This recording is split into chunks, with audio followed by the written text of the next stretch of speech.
Hello students, good morning. সকলকে আবারও আমার ক্লাসে welcome all of you to my channel SK educator. আজকে আমরা দ্রবণ বা সলিউশন চ্যাপ্টারের যে লাস্ট টপিকটি বাকি আছে সেই টপিকটি নিয়ে আলোচনা করব। ঠিক আছে, আজকে আমরা করব দ্রবণের শ্রেণী বিভাগ। দ্রবণের শ্রেণী বিভাগ এবং সেই শ্রেণী বিভাগটা কিসের উপর ভিত্তি করে? গাঢ়ত্বের উপর ভিত্তি করে, অর্থাৎ গাঢ়ত্ব অনুযায়ী দ্রবণের শ্রেণী বিভাগ। গাঢ়ত্ব অনুযায়ী দ্রবণকে কয়টি ভাগে ভাগ করে দেয় ও কী কী। আমরা দ্রবণে অনেকগুলো শ্রেণীবিভাগ পড়ে এলাম, যেমন দ্রবণে উপস্থিত দ্রাবকণার গ্যাসের উপর নির্ভর করে দ্রবণকে আমরা তিনটা ভাগ করেছি, যেমন প্রকৃত দ্রবণ, কলয়েড দ্রবণ, প্রলম্বন। এবং আমরা সেই কলয়েড দ্রবণ এবং প্রকৃত দ্রবণের বিভিন্ন রকম উদাহরণের শ্রেণীবিভাগের মাধ্যমে আমরা দেখেছি, অর্থাৎ কঠিন কঠিন, কঠিন তরল, কঠিন গ্যাস, গ্যাস কঠিন, এরকমভাবে আমরা দ্রবণের বিভিন্ন শ্রেণীবিভাগের মাধ্যমে উদাহরণ দেখেছি। আবার ঠিক একইভাবে কলয়েড দ্রবণের ক্ষেত্রেও ঠিক একইভাবে সল, জেল, ইমালশন, অর্থাৎ কলয়েড দ্রবণের বিভিন্ন রকম শ্রেণীবিভাগ আমরা দেখেছি। আমাদের যে লাস্ট টপিকটি আছে সেটি হচ্ছে দ্রবণের শ্রেণীবিভাগ এবং গাঢ়ত্ব অনুযায়ী। অর্থাৎ গাঢ়ত্ব কথার অর্থ কি? মনে করো এই দুটি পাত্র আছে, এটি হচ্ছে প্রথম পাত্র, এটি হচ্ছে সেকেন্ড পাত্র। প্রথম পাত্রতে জল নেওয়া হলো এবং সেকেন্ড পাত্রে জল নেওয়া হলো এবং সম পরিমাণ জল নেওয়া হলো, উভয় ক্ষেত্রে সম পরিমাণ জল নেওয়া হলো, অর্থাৎ দ্রাবক হিসাবে জল নেওয়া হলো উভয় ক্ষেত্রে। ঠিক আছে, প্রথম পাত্রে আমরা 1 চামচ চিনি দিলাম, 1 চামচ চিনি দিলাম এবং এই সেকেন্ড পাত্রে আমরা 3 চামচ চিনি যোগ করলাম। কি হবে? উভয় পাত্রে কিন্তু চিনি গুলে যাবে, অর্থাৎ চিনি দ্রবীভূত হবে। এবার বলো কোন পাত্রে শরবত, চিনি এবং জলের মিশ্রণ অর্থাৎ শরবত বেশি মিষ্টি হবে? সেকেন্ড পাত্রে, কারণ সেকেন্ড পাত্রে আমরা দিয়েছি 3 চামচ চিনি এবং প্রথম পাত্রে দিয়েছি 1 চামচ চিনি। ঠিক আছে, তাহলে বলো কোন পাত্রে দ্রবণের গাঢ়ত্ব বেশি? দ্বিতীয় পাত্রে, কারণ দ্বিতীয় পাত্রে বেশি পরিমাণ কিন্তু দ্রাবক দ্রবীভূত আছে, তাই জন্য দ্বিতীয় পাত্রে দ্রবণের গাঢ়ত্ব প্রথম পাত্রের তুলনায় বেশি, অর্থাৎ সেকেন্ড পাত্রের গাঢ়ত্ব প্রথম পাত্রের তুলনায় বেশি। ঠিক আছে, অর্থাৎ যে দ্রবণে দ্রাবের পরিমাণ বেশি থাকে সেই দ্রবণের গাঢ়ত্ব বেশি হয়। তাহলে এই গাঢ়ত্ব অনুযায়ী দ্রবণকে আমরা 3টে ভাগে ভাগ করব, 3 ভাগে ভাগ করব। ঠিক আছে, 1 নাম্বার সম্পৃক্ত দ্রবণ। ঠিক আছে, 2 নাম্বার হচ্ছে অসম্পৃক্ত দ্রবণ, অসম্পৃক্ত দ্রবণ এবং 3 নাম্বার হচ্ছে অতিপিক্ত দ্রবণ, অতিপিক্ত দ্রবণ। ঠিক আছে, অর্থাৎ গাঢ়ত্ব অনুযায়ী আমরা দ্রবণকে 3 ভাগে ভাগ করবো। 1 নম্বর সম্পৃক্ত দ্রবণ, 2 নম্বর অসম্পৃক্ত দ্রবণ এবং 3 নম্বর অতিরিক্ত দ্রবণ। আমরা স্টেপ বাই স্টেপ সম্পৃক্ত দ্রবণ, অসম্পৃক্ত দ্রবণ এবং অতিরিক্ত দ্রবণ পড়বো। এর প্রত্যেকের উদাহরণ দেখে নেব। 1 নম্বর সম্পৃক্ত দ্রবণ। সম্পৃক্ত দ্রবণ কথার অর্থ কি? অর্থাৎ যে দ্রবণে সর্বাধিক পরিমাণ দ্রাবক উপস্থিত থাকে আর অতিরিক্ত দ্রাবক কিন্তু দ্রবীভূত করা যায় না, সেই দ্রবণকে বলছে সম্পৃক্ত দ্রবণ। মনে করো একটি গ্লাস আছে, সেই গ্লাসের মধ্যে দ্রাবক হিসাবে জল আছে, জল আছে দ্রাবক। ঠিক আছে, সেই দ্রাবকের মধ্যে আমরা দ্রাবক হিসাবে চিনি অ্যাড করছি, চিনি যোগ করছি। তো এই দ্রাবকের মধ্যে সর্বোচ্চ কত পরিমাণ দ্রাবক দ্রবীভূত করা যাবে, অর্থাৎ সর্বোচ্চ কত পরিমাণ চিনি দ্রবীভূত করা যাবে, সেটা নির্ভর করছে দ্রাবকের পরিমাণের উপর, অর্থাৎ কতটা পরিমাণ জল আছে। এই দ্রাবক অর্থাৎ জলে সর্বোচ্চ পরিমাণ যদি দ্রাবক উপস্থিত থাকে তখন সেই দ্রবণটিকে বলছে সম্পৃক্ত দ্রবণ। ঠিক আছে, অর্থাৎ নির্দিষ্ট উষ্ণতায়, নির্দিষ্ট উষ্ণতায়, নির্দিষ্ট উষ্ণতায় নির্দিষ্ট পরিমাণ দ্রাবকে, নির্দিষ্ট পরিমাণ দ্রাবকে যদি দ্রাবক সর্বোচ্চ পরিমাণে উপস্থিত থাকে, সর্বোচ্চ পরিমাণে উপস্থিত থাকে, তখন সেই দ্রবণটিকে বলছে ওই উষ্ণতায় সম্পৃক্ত দ্রবণ। ব্যাপারটা বোঝা গেল? কি বললাম? একটি পাত্র আছে, পাত্রের মধ্যে দ্রাবক হিসাবে জল আছে এবং তার মধ্যে দ্রাবক হিসাবে চিনি যোগ করা হচ্ছে। এখন এই দ্রাবকের মধ্যে কত পরিমাণ চিনি অ্যাড করা যাবে, একটি নির্দিষ্ট এবং সর্বোচ্চ পরিমাণ কিন্তু দ্রাবক বা চিনি যোগ করা যাবে। এই সর্বোচ্চ পরিমাণের থেকে বেশি পরিমাণ কিন্তু চিনি আমরা যোগ করতে পারবো না। অর্থাৎ এই সর্বোচ্চ পরিমাণ চিনির থেকে যদি বেশি পরিমাণ আমরা চিনি অ্যাড করতে যাই, তখন সেই চিনি কিন্তু পাত্রের তলায় দ্রবীভূত হবে না, পাত্রের তলায় থিতিয়ে পড়বে, অর্থাৎ পাত্রের তলায় জমে যাবে। তখন আমরা উপরের যে জলীয় দ্রবণটা পাবো, সেই স্বচ্ছ এবং সমসত্ব দ্রবণ পাবো, সেই দ্রবণটাকে বলবো ওই নির্দিষ্ট উষ্ণতায় সম্পৃক্ত দ্রবণ। অর্থাৎ নির্দিষ্ট উষ্ণতায় নির্দিষ্ট পরিমাণ দ্রাবকে সর্বোচ্চ পরিমাণ যদি দ্রাবক উপস্থিত থাকে, তখন যে স্বচ্ছ এবং সমসত্ব দ্রবণ উৎপন্ন হয় তাকে বলছে সম্পৃক্ত দ্রবণ। এখন ঘরের উষ্ণতায় কি করে সম্পৃক্ত দ্রবণ তৈরি করব? ঘরের উষ্ণতায় সম্পৃক্ত দ্রবণ কিভাবে প্রস্তুত করব? মনে করে একটি বিকার আছে,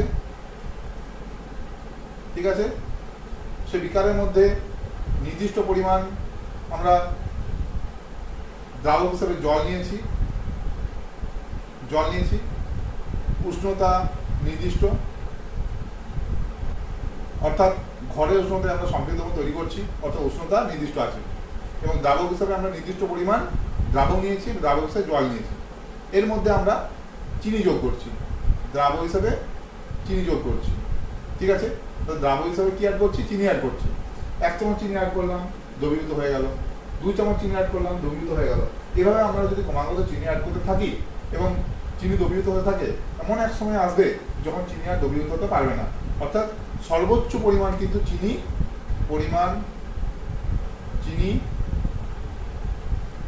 যোগ হয়ে গেলে আর কিন্তু এক্সট্রা চিনি বা আর অতিরিক্ত চিনি কিন্তু যোগ করা যাবে না। এবং তখন যদি অতিরিক্ত চিনি যোগ করি, সেই চিনি কিন্তু পাত্রের তলায় থিতিয়ে পড়বে। অতিরিক্ত চিনি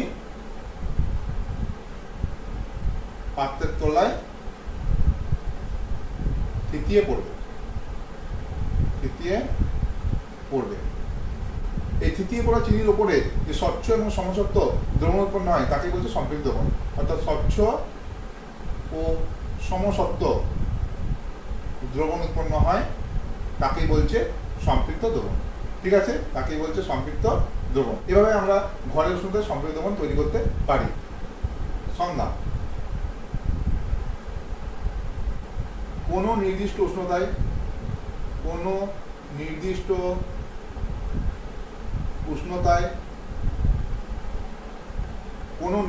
পরিমাণ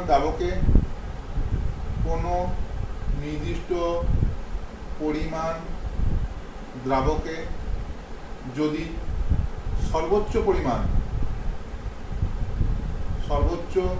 পরিমাণ দ্রাবক উপস্থিত থাকে, তবে ওই উষ্ণতায় ওই দ্রবণটিকে সম্পৃক্ত দ্রবণ বলে, ঠিক আছে। অর্থাৎ কোনো নির্দিষ্ট উষ্ণতায় কোনো নির্দিষ্ট পরিমাণ দ্রাবকে যদি সর্বোচ্চ পরিমাণ দ্রাবক উপস্থিত থাকে, তখন সেই দ্রবণকে ওই উষ্ণতায় সম্পৃক্ত দ্রবণ বলে। এখানে নির্দিষ্ট উষ্ণতার কথা বললাম কারণ আমরা দ্রাব্যতা আগের ক্লাসে পড়ে এসেছি এবং সেখানে দেখেছি যে উষ্ণতা পরিবর্তন হলে, অর্থাৎ টেম্পারেচার যদি বাড়ে বা টেম্পারেচার যদি কমে, দ্রাব্যতা পরিবর্তিত হয়। এটা আমরা আগের ক্লাসে দেখে এসেছি। তাই জন্য আমাদের সম্পৃক্ত দ্রবণ তৈরির ক্ষেত্রে নির্দিষ্ট উষ্ণতার কথাটা কিন্তু আমরা মেনশন করছি, অর্থাৎ উষ্ণতা নির্দিষ্ট থাকছে। ঠিক একইভাবে নির্দিষ্ট পরিমাণ দ্রাবকের কথা বলেছি, অর্থাৎ দ্রাবকের পরিমাণটাও কিন্তু নির্দিষ্ট পরিমাণ থাকে। অর্থাৎ এই দ্রাবকের পরিমাণ যদি নির্দিষ্ট না থাকে, অর্থাৎ দ্রাবক যদি পরিবর্তিত হয়, দ্রাবক যদি বেশি নেওয়া হয়, দ্রাবক যদি কম নেওয়া হয়, তাহলে কিন্তু এই দ্রাব্যতাও পরিবর্তিত হয়। অর্থাৎ এই নির্দিষ্ট পরিমাণ দ্রাবকের কথা এখানে মেনশন করতে হয়। সুতরাং নির্দিষ্ট উষ্ণতা এবং নির্দিষ্ট পরিমাণ দ্রাবকের কথা এই সম্পৃক্ত দ্রবণের সংজ্ঞাতে আমাদের উল্লেখ করতে হয়। 2 নম্বর অসম্পৃক্ত দ্রবণ। অসম্পৃক্ত দ্রবণ কোনগুলো? মনে করো এই একটা বিকার আছে, এই বিকারের মধ্যে দ্রাবক হিসাবে জল আছে, বিকারের মধ্যে 1 চামচ চিনি যোগ করা হলো, 1 চামচ দ্রাবক হিসাবে চিনি যোগ করা হলো। কি হবে? চিনি দ্রবীভূত হয়ে যাবে। এই দ্রবণটিকে বলছে অসম্পৃক্ত দ্রবণ। বোঝা গেল ব্যাপারটা? অর্থাৎ এই যে দ্রাবক নিয়েছি, যে নির্দিষ্ট পরিমাণ দ্রাবক নিয়েছি, নির্দিষ্ট পরিমাণ দ্রাবক নিয়েছি, এই নির্দিষ্ট পরিমাণ দ্রাবকে মনে করো সর্বোচ্চ 10 চামচ চিনি যোগ করা যাবে। 10 চামচ চিনি যোগ করা যাবে। এই 10 চামচ চিনির থেকে যদি কম পরিমাণ চিনি দ্রবীভূত থাকে, তখন সেই দ্রবণটাকে বলছে অসম্পৃক্ত দ্রবণ। অর্থাৎ সর্বোচ্চ পরিমাণের থেকে যদি কম পরিমাণ চিনি দ্রবীভূত থাকে, তখন সেই দ্রবণটাকে বলছে অসম্পৃক্ত দ্রবণ। অর্থাৎ নির্দিষ্ট উষ্ণতায় কোনো নির্দিষ্ট পরিমাণ দ্রাবকে সর্বোচ্চ পরিমাণের থেকে কম পরিমাণ যদি দ্রাবক উপস্থিত থাকে, তখন সেই দ্রবণকে বলা হচ্ছে অসম্পৃক্ত দ্রবণ। অর্থাৎ ঘরের উষ্ণতায় মনে করে একটা বিকার নিলে,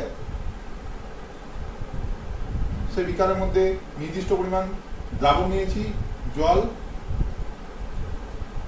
ঠিক আছে, এবং জলের মধ্যে মনে করো 2 চামচ চিনি যোগ করেছি দ্রাবক হিসাবে, এবং চিনি দ্রবীভূত হয়ে গেছে। এই দ্রবণটা বলছে অসম্পৃক্ত দ্রবণ। ঘরের উষ্ণতায় অসম্পৃক্ত দ্রবণ। এটাকে অসম্পৃক্ত দ্রবণ কেন বলছি? কারণ এই দ্রবণে আরো কিছু পরিমাণ দ্রাবক ব্র্যাকেটে চিনি যোগ করা যাবে, তাই দ্রবণকে বলছি অসম্পৃক্ত দ্রবণ। অর্থাৎ এই যে দ্রাবক হিসেবে জল নিয়েছি, তার মধ্যে আমরা 2 চামচ চিনি যোগ করেছি, কিন্তু আমরা আরো কিছু পরিমাণ দ্রাবক হিসেবে চিনি যোগ করতে পারবো। সুতরাং এই দ্রবণটা বলছে অসম্পৃক্ত দ্রবণ। অসম্পৃক্ত অর্থাৎ আরো কিছু পরিমাণ দ্রাবক কিন্তু যোগ করা যাবে, অর্থাৎ আরো কিছু পরিমাণ চিনি যোগ করলে দ্রবীভূত হতে পারবে, তখন সেই দ্রবণটা বলছে অসম্পৃক্ত দ্রবণ। আর যদি এই দ্রবণের মধ্যে সর্বোচ্চ পরিমাণ চিনি দ্রবীভূত থাকতো, তখন কিন্তু আর চিনি যোগ করলে চিনি দ্রবীভূত হতো না, পাত্রের তলায় থিতিয়ে পড়তো, তখন সেই দ্রবণকে বলতাম সম্পৃক্ত দ্রবণ। বোঝা গেল সম্পৃক্ত অসম্পৃক্ত ব্যাপারটা? তাহলে অসম্পৃক্ত দ্রবণের সংজ্ঞা বা ডেফিনেশনটা আমরা দেখে নিই। কোনো নির্দিষ্ট উষ্ণতা নির্দিষ্ট থাকছে, কোনো নির্দিষ্ট উষ্ণতায় কোনো দ্রবণে সর্বাধিক যে পরিমাণ দ্রাবক দ্রবীভূত থাকলে সম্পৃক্ত দ্রবণ উৎপন্ন হয়, তার চেয়ে যদি কম পরিমাণ দ্রাবক উপস্থিত থাকে বা দ্রবীভূত থাকে, তখন সেই দ্রবণকে বলছে অসম্পৃক্ত দ্রবণ। অর্থাৎ কোনো নির্দিষ্ট উষ্ণতায় কোনো দ্রবণে সর্বাধিক যে পরিমাণ দ্রাবক যোগ করা থাকলে সম্পৃক্ত দ্রবণ উৎপন্ন হয়, অর্থাৎ কোনো দ্রবণে সর্বাধিক যে পরিমাণ দ্রাবক যোগ করা থাকলে সম্পৃক্ত দ্রবণ উৎপন্ন হয়, তার চেয়ে যদি কম পরিমাণ দ্রাবক দ্রবীভূত থাকে, তখন সেই দ্রবণকে বলছে অসম্পৃক্ত দ্রবণ। বোঝা গেল? অর্থাৎ কোনো নির্দিষ্ট উষ্ণতায় কোনো দ্রবণে সর্বাধিক যে পরিমাণ দ্রাবক যোগ করা থাকলে সম্পৃক্ত দ্রবণ উৎপন্ন হয়, তার চেয়ে যদি কম পরিমাণ দ্রাবক দ্রবীভূত থাকে, তখন সেই দ্রবণকে বলছে অসম্পৃক্ত দ্রবণ। ঠিক আছে? এখন আমরা দেখব এই সম্পৃক্ত দ্রবণ থেকে কিভাবে অসম্পৃক্ত দ্রবণ তৈরি করা হবে, এবং অসম্পৃক্ত দ্রবণ থেকে কিভাবে সম্পৃক্ত দ্রবণ তৈরি করা হবে। অর্থাৎ সম্পৃক্ত দ্রবণকে অসম্পৃক্ত দ্রবণ থেকে সম্পৃক্ত কিভাবে রূপান্তর করা হবে, সেটা আমরা এখন দেখব। অর্থাৎ সম্পৃক্ত দ্রবণ থেকে অসম্পৃক্ত দ্রবণ তৈরি করার পদ্ধতিগুলো দেখব।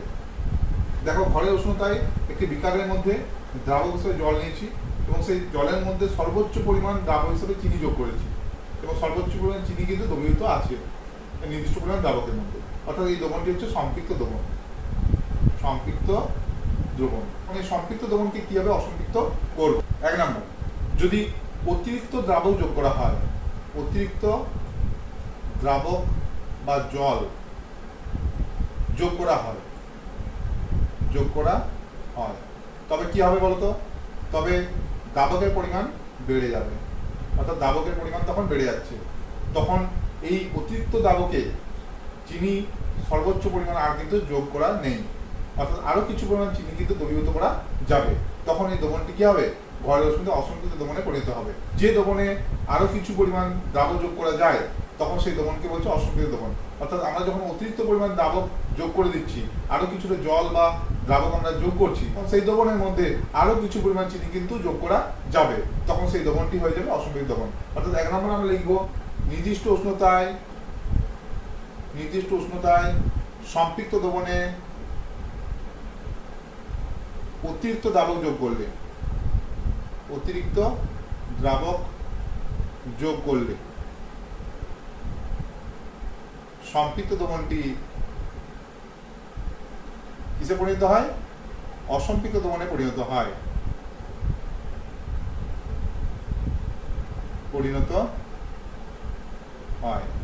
ঠিক আছে। 2 নম্বর, উষ্ণতা বৃদ্ধি করলে উচ্চতর উষ্ণতায় সম্পৃক্ত দ্রবণটি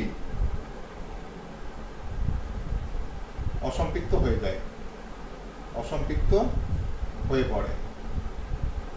অর্থাৎ দ্রবণে আরো কিছু পরিমাণ দ্রাবক যোগ করা যায়। উষ্ণতা বৃদ্ধি করলে বললাম, তো উষ্ণতা যদি বৃদ্ধি করি তাহলে উচ্চতর উষ্ণতায় সম্পৃক্ত দ্রবণটি অসম্পৃক্ত হয়ে পড়ে। আমরা আগের দিন দেখেছিলাম দ্রাব্যতা। দ্রাব্যতা কিসের উপর নির্ভর করে? উষ্ণতার উপর নির্ভর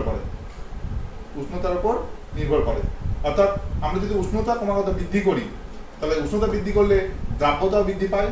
আমরা দেখেছি কিছু কিছু পদার্থের ক্ষেত্রে উষ্ণতা বৃদ্ধি করলে দ্রাব্যতা কিন্তু বৃদ্ধি পায়, এবং যেসব পদার্থের ক্ষেত্রে উষ্ণতা বৃদ্ধি পেলে দ্রাব্যতা বৃদ্ধি পায়, অর্থাৎ এই দ্রাবকের মধ্যে নির্দিষ্ট উষ্ণতায় যদি সর্বোচ্চ পরিমাণ দ্রাব্য দ্রবীভূত থাকে এবং আমি যদি উষ্ণতাটা বৃদ্ধি করি, উষ্ণতা যদি বাড়াই, তখন কি হবে? দ্রাব্যতা বৃদ্ধি হবে, অর্থাৎ চিনির দ্রবীভূত হওয়ার ক্ষমতা আরো বৃদ্ধি হবে। তখন সেই দ্রবণের মধ্যে আরো কিছু পরিমাণ চিনি কিন্তু যোগ করা সম্ভব হবে। অর্থাৎ উষ্ণতা বৃদ্ধি পেলে দ্রাব্যতা বৃদ্ধি পায়, অর্থাৎ দ্রাবের দ্রবীভূত হয়ে যাওয়ার ক্ষমতা বৃদ্ধি পায়, অর্থাৎ সেই দ্রবণে তখন আমরা আরো কিছু পরিমাণ দ্রাবক কিন্তু যোগ করতে পারবো, অর্থাৎ দ্রবণটি অসম্পৃক্ত হয়ে পড়ে। অর্থাৎ উচ্চতর উষ্ণতায়, অর্থাৎ উষ্ণতা বৃদ্ধি করলে দ্রবণটির মধ্যে দ্রাবের দ্রবীভূত হয়ে যাওয়ার ক্ষমতা বৃদ্ধি পায়, অর্থাৎ দ্রাব্যতা বৃদ্ধি পায়, তখন সেই দ্রবণে আমরা আরো কিছু পরিমাণ দ্রাবক কিন্তু যোগ করতে পারি। অর্থাৎ সম্পৃক্ত দ্রবণকে অসম্পৃক্ত করার দুটি পদ্ধতি, একটা হচ্ছে অতিরিক্ত দ্রাবক যোগ করে। যদি আমরা কিছু পরিমাণ অতিরিক্ত দ্রাবক যোগ করি তাহলে দ্রবণটি অসম্পৃক্ত হয়ে পড়ে, এবং 2 নম্বর হচ্ছে উচ্চতর উষ্ণতায়, অর্থাৎ উষ্ণতা বৃদ্ধি করলে, উষ্ণতা যদি বৃদ্ধি করা হয় তাহলে দ্রবণটি কিন্তু অসম্পৃক্ত হয়ে পড়ে। এবার আমরা দেখবো অসম্পৃক্ত দ্রবণ থেকে সম্পৃক্ত করার পদ্ধতি। ঘরের উষ্ণতায় একটি বিকার নিয়েছি, সেই বিকারের মধ্যে নির্দিষ্ট পরিমাণ আমরা দ্রাবক হিসেবে জল নিয়েছি, এবং সেই জল বা দ্রাবকের মধ্যে আমরা 1 চামচ চিনি যোগ করেছি এবং চিনি দ্রবীভূত হয়ে গেছে। এই উষ্ণতায়, অর্থাৎ এই ঘরের উষ্ণতায় এই দ্রবণটি তখন কি বলবো? অসম্পৃক্ত দ্রবণ।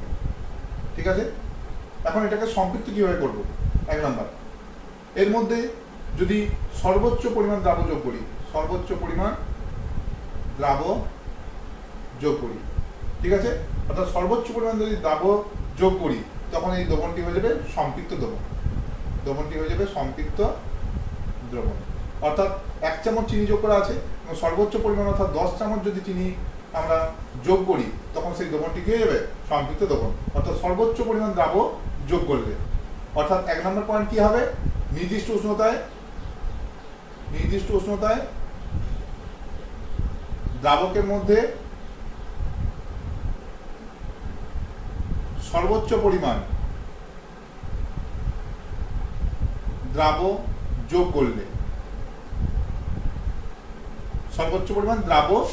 করলে, দ্রবণটি ওই উষ্ণতায় সম্পৃক্ত হয়ে পড়ে।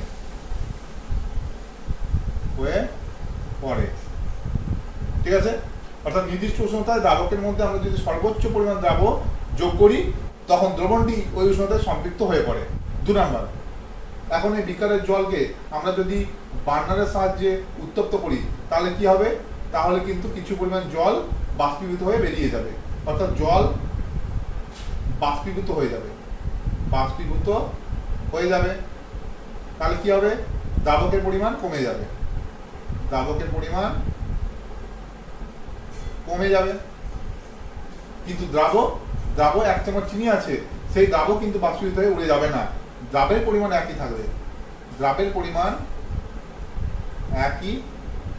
থাকবে। অর্থাৎ দ্রবণটিকে উত্তপ্ত করলে কিছু পরিমাণ দ্রাবক বাষ্পীভূত হয়ে উড়ে যায়, অর্থাৎ দ্রাবকের পরিমাণ কমে যায়, এবং দ্রাবের পরিমাণ যেহেতু একই থাকে, অর্থাৎ ঘরের উষ্ণতায় যখন দ্রবণটি ফিরে আসে তখন সেই দ্রবণটি সম্পৃক্ত দ্রবণে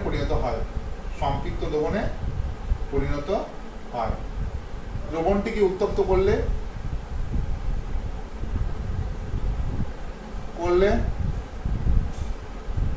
দ্রাবক বাষ্পীভূত হয়ে উড়ে যায়, দ্রাবক বাষ্পীভূত হয়ে উড়ে যায় এবং ঘরের উষ্ণতায় ফিরে এলে দ্রবণটি সম্পৃক্ত দ্রবণে পরিণত হয়। সম্পৃক্ত দ্রবণে পরিণত হয়।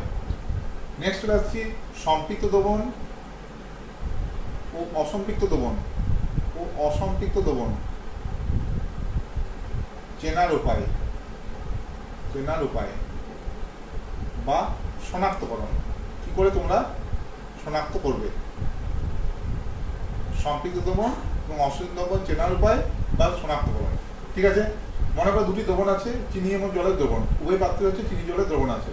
এখন বলতে হবে কোন দ্রবণটি সম্পৃক্ত দ্রবণ এবং কোন দ্রবণটি অসম্পৃক্ত দ্রবণ। কি করবে, উভয় পাত্রের মধ্যে আমরা দ্রাব হিসেবে কি ব্যবহার করছি, চিনি এর একটি দানা যোগ করব। তো একটি চিনির দানা যোগ করব। অর্থাৎ উভয় পাত্রের মধ্যে আমরা দ্রাব হিসাবে চিনির একটি দানা যোগ করব। ঠিক আছে, এবং ভালোভাবে নাড়তে থাকবো। যে পাত্রের মধ্যে দ্রবীভূত হয়ে যাবে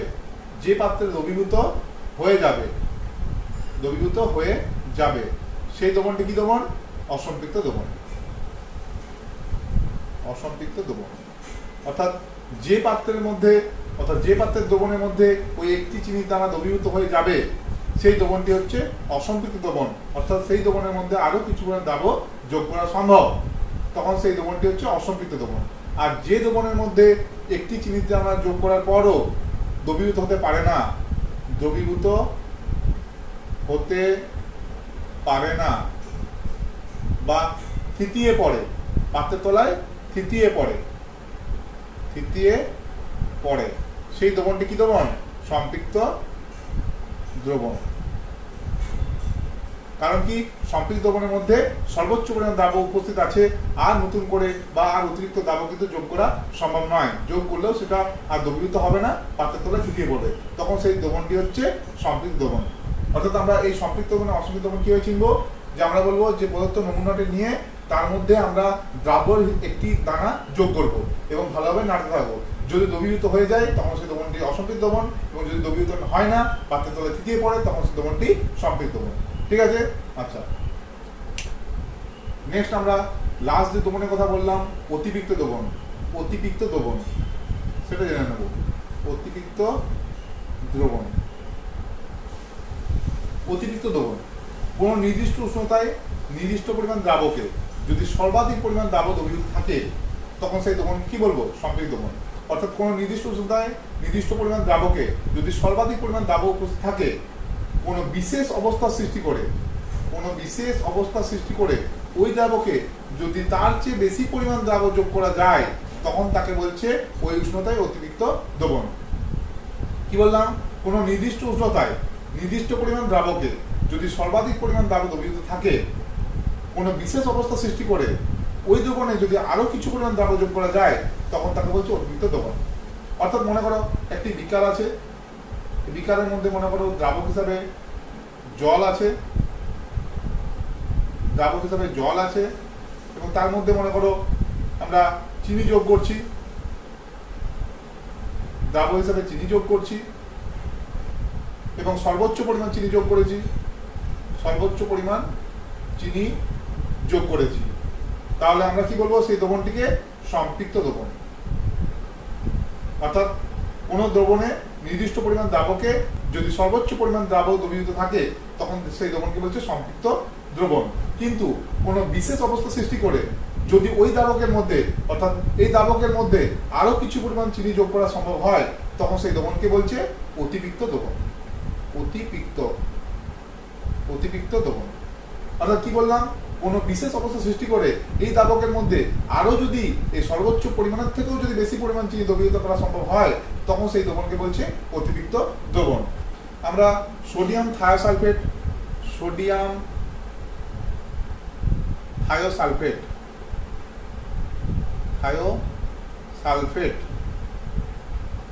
অর্থাৎ এটার সাধারণ নাম হচ্ছে হাইপো। হাইপো অর্থাৎ সোডিয়াম থায়োসালফেট, সংকেত হচ্ছে Na2H2O3 কমা দিয়ে 5H2O, এই 5 হচ্ছে কেলাস জল। তো সোডিয়াম থায়োসালফেট Na2H2O3 কমা দিয়ে 5H2O, এই সোডিয়াম থায়োসালফেট অতিরিক্ত দ্রবণ তৈরি করে, অতিরিক্ত দ্রবণ তৈরি করে। ঠিক আছে, এই অতিরিক্ত দ্রবণ তৈরি করে সোডিয়াম থায়োসালফেট। একটি টেস্ট টিউব নিলাম, সেই টেস্ট টিউবের মধ্যে আমরা সোডিয়াম থায়োসালফেট নিলাম, সোডিয়াম থায়োসালফেট নিয়েছি, তার মুখটা তুলো দিয়ে বন্ধ করেছি, তুলো দিয়ে ভালোভাবে বন্ধ করেছি। এবার টেস্ট টিউবটিকে হোল্ডারের সাহায্যে আমরা ভালোভাবে স্ট্যান্ড করিয়েছি, ঠিক আছে, যাতে নড়াচড়া না করে। এখন বুনসেন বার্নার দিয়ে এই টেস্ট টিউবটিকে আমরা উত্তপ্ত করব। কি হবে? সোডিয়াম থায়োসালফেটটি গলে তরলে পরিণত হবে, গলে তরলে পরিণত হবে। ঠিক আছে, এবার বুনসেন বার্নারটিকে সরিয়ে নিলাম এবং সরিয়ে নেওয়ার পর এই পাত্রটিকে বা এই টেস্ট টিউবটিকে নাড়াচড়া না করে আমরা ঠান্ডা করতে দিয়ে দেবো। এবং ঠান্ডা করতে থাকলে ঘরের উষ্ণতায় যখন ফিরে আসে, ঘরের উষ্ণতায় যখন ফিরে আসে তখন কিন্তু এই দ্রবণটি তরলই থাকে, থিতিয়ে পড়ে না, অর্থাৎ তরলই থাকে। তখন সেই দ্রবণটিকে বলছে অতিরিক্ত দ্রবণ। এই অতিরিক্ত দ্রবণটি অত্যন্ত অস্থায়ী হয়, অস্থায়ী বা সুস্থিত হয় না, সুস্থিত হয় না। অস্থায়ী বা সুস্থিত হয় না কেন বললাম? এখন এই যে ঘরের উষ্ণতায় যে টেস্ট টিউবটি নাড়াচড়া না করে রেখে দিলে সোডিয়াম থায়োসালফেটের তরলটি তরলই থেকে যায়। কিন্তু এর মধ্যে যদি আমরা তুলো খুলে একটু নাড়াচড়া করে দিই, 1 নাম্বার নাড়াচড়া করি, বা আমরা যদি একটি সোডিয়াম থায়োসালফেটের দানা যোগ করি, অর্থাৎ একটি দ্রাবকণা যোগ করি, তখন দ্রাবকণা যোগ করি, তখন কি হবে? তখন কিন্তু এটা তরল থাকবে না, তরল থেকে আবার সোডিয়াম থায়োসালফেটের কেলাস তৈরি হয়ে যাবে, অর্থাৎ সোডিয়াম থায়োসালফেট কেলাসে আবার পরিণত হবে, অর্থাৎ তরল থেকে কঠিন সোডিয়াম থায়োসালফেটের কেলাস তৈরি করবে। ঠিক আছে, তার মানে কি হলো? আমরা এটাকে যখন ঘরের উষ্ণতায় স্থিরভাবে রেখেছিলাম, এটা তরলই ছিল, সেই দ্রবণটিকে তখন বলছি অতিরিক্ত দ্রবণ। অর্থাৎ বিশেষ অবস্থায় নাড়াচড়া না করে ঠান্ডাভাবে স্থিরভাবে রাখলে ঘরের উষ্ণতায় সেটা অতিরিক্ত দ্রবণ। কিন্তু এর মধ্যে যদি আমি একটি দ্রাবকণা যোগ করি বা সামান্য টেস্ট টিউবটিকে নাড়িয়ে দিই, কি হবে? সেই তরল থেকে কিন্তু সোডিয়াম থায়োসালফেটের কেলাস আবার জমে কঠিনে পরিণত হবে, অর্থাৎ সোডিয়াম থায়োসালফেটের কেলাস কিন্তু তৈরি হয়ে যাবে। এই জন্য অতিরিক্ত দ্রবণ হচ্ছে অস্থায়ী হয় এবং সুস্থিত হয় না, অর্থাৎ বিশেষ অবস্থা সৃষ্টি করে এই অতিরিক্ত দ্রবণ কিন্তু তৈরি করা হয়। যেটা আমরা ডেফিনেশনে বললাম যে বিশেষ অবস্থায় দ্রাবকের মধ্যে যদি আরো কিছু পরিমাণ দ্রাবক যোগ করা সম্ভব হয়, তখন সেটা বলছে অতিরিক্ত দ্রবণ। আর একটা কথা, এই যে সোডিয়াম থায়োসালফেট এখানে 5 অণু 5H2O লিখেছি, এটাকে বলছে কেলাস জল। এই কেলাস জলের মধ্যে সোডিয়াম থায়োসালফেট দ্রবীভূত হয়ে অতিরিক্ত দ্রবণ কিন্তু তৈরি করে। আবার যখন আমরা একটু নাড়িয়ে দিচ্ছি বা দ্রাবকণা যোগ করছি, সেই সোডিয়াম থায়োসালফেট তরল থেকে আবার কঠিন কেলাসে পরিণত হয়। এই হচ্ছে আমাদের অতিরিক্ত দ্রবণ। পরিশেষে বলি, সকল ছাত্রছাত্রীকে ধন্যবাদ এবং তোমরা ভিডিওগুলি দেখো, বোঝার চেষ্টা করো এবং ভালো লাগলে বন্ধুদের সাথে শেয়ার করো। ধন্যবাদ।